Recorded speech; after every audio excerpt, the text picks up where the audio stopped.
Temperature sensor வந்து base பண்ணி உங்களோட இந்த ஆக்சுவேட்டர் நான் இங்க போட்டிருக்கிறது வந்து பாத்தீங்கன்னா சென்டர்ல இருக்கிறது வந்து ஒரு 2-வே ஆக்சுவேட்டர். ஓகே, ஸோ 2-வே 3-வே அப்படின்னா 2-வே அப்படின்னா அதுக்கு 2 ஓப்பனிங் இருக்கும். ஒன்னு வந்து பாத்தீங்கன்னா இன்லெட், இன்னொன்னு வந்து பாத்தீங்கன்னா outlet.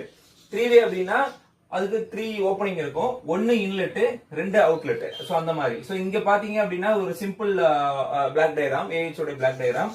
So chilled water supply இங்க வரும். இது normal butterfly valve. Okay, normal butterfly valve. அடுத்தது வந்து இங்க ஒரு வைஸ் டயர் இருக்கு.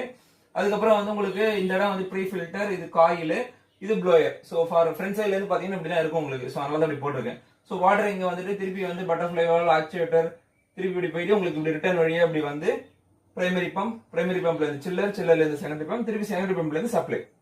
ஸோ இதுதான் நார்மலா உங்களுக்கு நடக்கிற ஒரு ப்ராசஸ். ஓகே, இப்ப இந்த 2-வே வால்வ் வந்து பாத்தீங்கன்னா 2-வே வால்வ் வித் ஆக்சுவேட்டர். ஓகே, இந்த ஆக்சுவேட்டர் வந்து எப்படி ஃபங்க்ஷன் ஆகும்னா உங்களுடைய டெம்பரேச்சரை பேஸ் பண்ணி ஃபங்க்ஷன் ஆகும்.